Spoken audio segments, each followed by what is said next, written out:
Buenas tardes, vamos a desarrollar un video muy cortito con algunas ideas nada más sobre el diseño estructural en cuanto al concepto del camino de las cargas o flujo de tensiones, y a partir de tratar de interpretar el mismo, poder luego proceder al diseño detallado y armado de una estructura de hormigón armado, hormigón pretensado. Ya oportunamente tratamos el tema de cargas concentradas sobre macizos y mencionamos que en las cercanías de la carga concentrada se produce una perturbación. Esas compresiones aplicadas sobre una superficie pequeña se van transformando en isostáticas de compresión que se van abriendo, y hay una cierta distancia de la carga aplicada de la placa de una superficie finita. Se puede asumir que las tensiones son uniformes sobre el macizo si la carga está centrada con el mismo.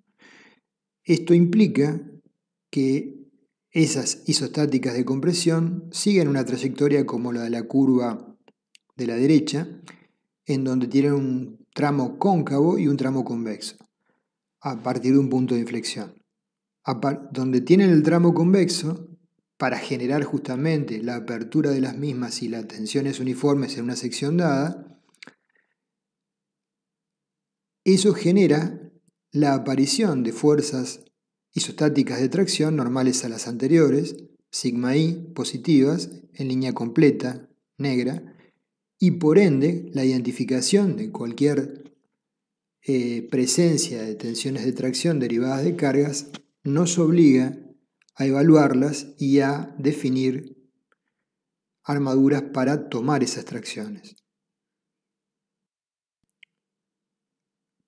Toda estructura a la cual aplicamos una carga se deforma por efecto de la misma, y producto de esas deformaciones surgen tensiones a lo largo de sus distintos elementos.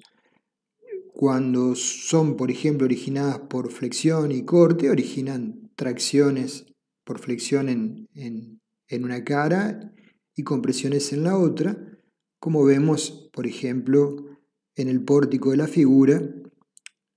En la viga inferior surgirían tracciones en la cara superior y en la zona bajo columnas tracciones en la cara inferior. Al identificar adecuadamente dónde están las tracciones, cuando determinamos los momentos flectores que surgen del modelo matemático de la estructura y la identificación de los valores de las mismas, podemos ubicar adecuadamente las armaduras.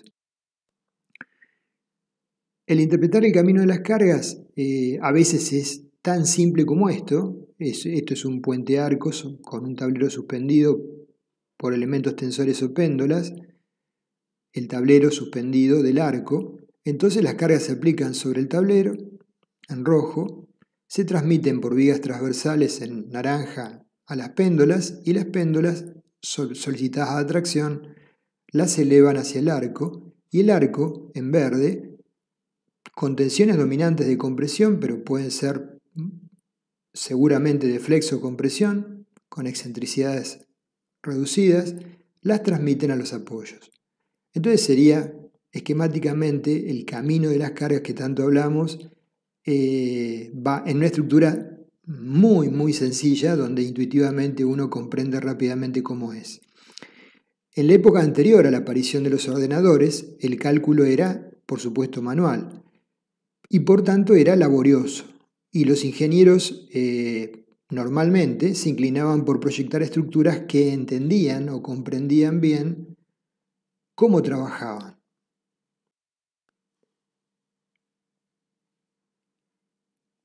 Daniel Moisset Despanés, en su texto Intuición y razonamiento en el diseño estructural, indica: el comienzo de cualquier actividad creadora reside fundamentalmente en la intuición, pero en ocasiones la sola intuición puede llevar por mal camino y requerir ayuda del razonamiento.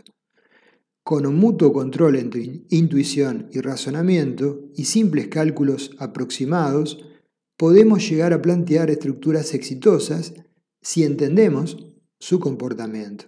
¿Sí? si entendemos cuál es el llamado camino de las cargas y la respuesta de la estructura frente a ese sistema de cargas aplicado y esas condiciones de borde. Tenemos este modelo con una ochava. El elemento A sería un elemento vertical como una columna, pero la pregunta es, ¿trabajará como una columna o será un tensor en realidad? A partir de esa definición tendré que tomar criterios distintos de diseño. Acá vemos una estructura de ese tipo en una esquina. Entonces vemos que el elemento vertical de la ochava, para ustedes, ¿cómo trabajaría del primer nivel? ¿Como una columna o como un tensor? ¿Sí? ¿Y qué función está cumpliendo? Entonces, si nosotros tenemos en claro qué función cumple, para ello lo hemos colocado allí, y cómo trabaja, a partir de ahí el diseño del mismo no nos implicará mayores problemas. En una platea de fundación de baja altura, normalmente las cargas se transmiten a través de los muros divisorios en forma lineal, y en la zona interna, si no hay columnas que transfieran cargas relevantes o muros, se deformaría, como ustedes pueden visualizar, generando tracciones en la cara superior. ¿Sí? Entonces, bajo este concepto habrá que definir las armaduras correspondientes en la cara traccionada. Este es un modelo de una platea con cargas de muros perimetrales con un software que lo único que hace es identificar esto que estamos mencionando en forma intuitiva. Acá tenemos un sistema de arriba de vigas apoyadas sobre columnas con cargas gravitatorias y por ende, como sabemos, en los tramos aparecen momentos flectores de más L, en la cara inferior aparecen tracciones, momentos positivos, y en los apoyos compresiones, momentos negativos que implican la ansiedad de armadura en la cara superior, el encuentro de viga-columna. Y abajo vemos un sistema parecido, pero que trabaja diferente, de columnas apoyadas sobre bases combinadas, ¿sí? Sobre una base combinada.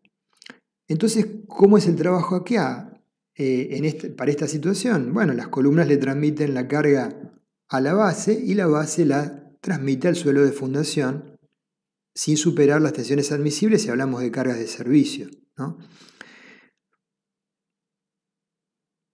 Si fuese este el sistema de reacciones del suelo,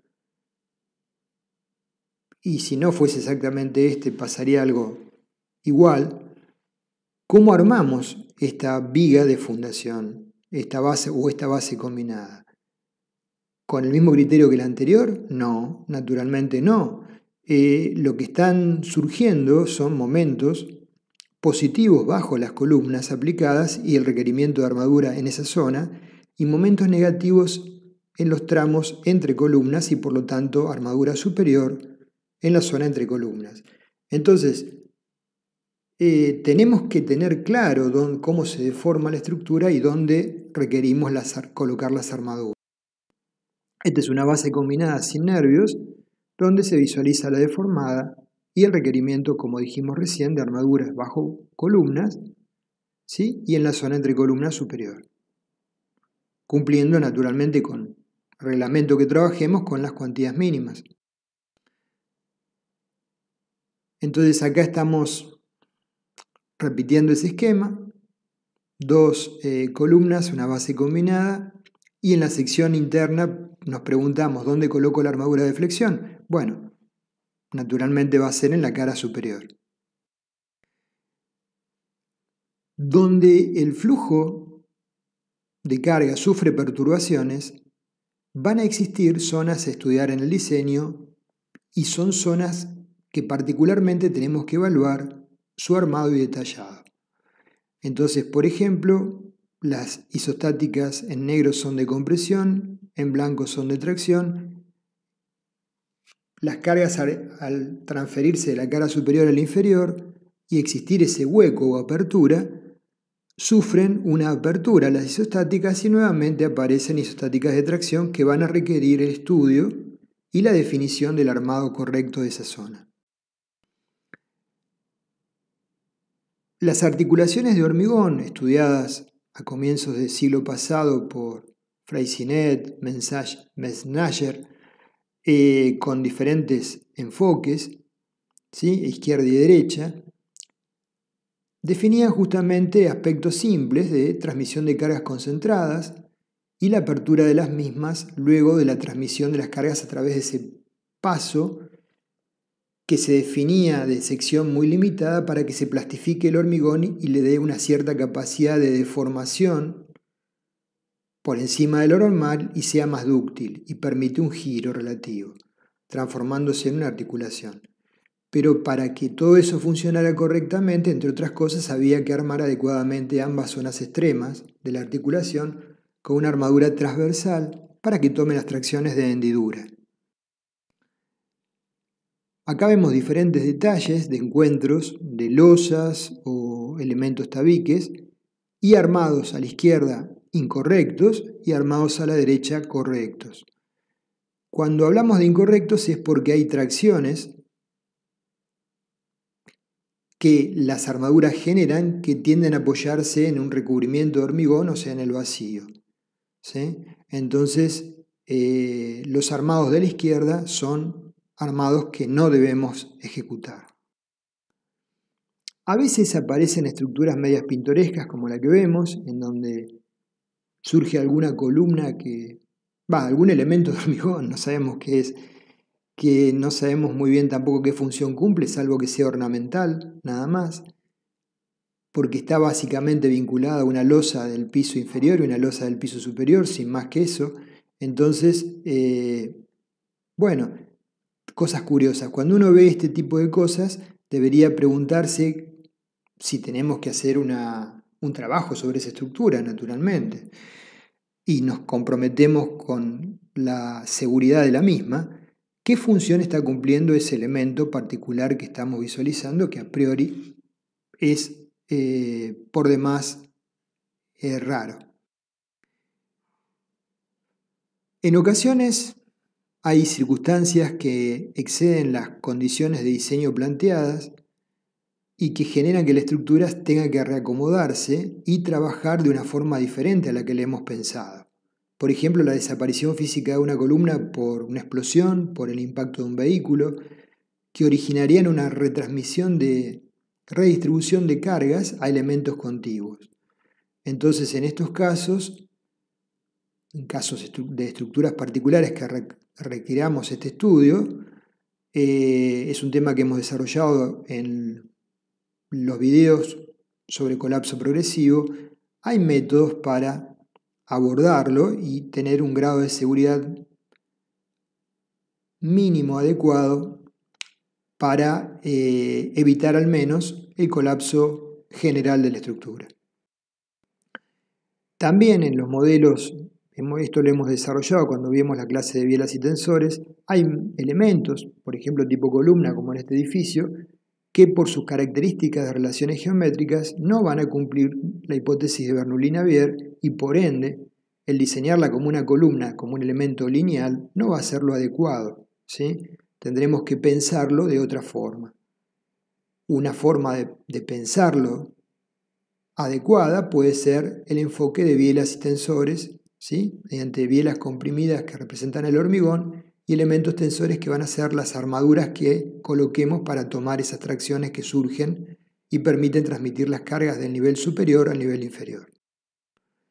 Lo mismo pasa cuando tenemos columnas que apean sobre vigas con cargas concentradas. En la zona cercana al apeo de la columna sobre la viga, en esa zona de la viga es una zona perturbada y hay un esquema de funcionamiento diferente del de vigas esbeltas y por ende tenemos que interpretarlo adecuadamente para armar esa zona especial, ¿sí? Con un detallado adecuado. Quienes le interesen este tema, tenemos el video de bielas, varios videos de bielas y tensores desarrollados tratando de extendernos sobre el mismo.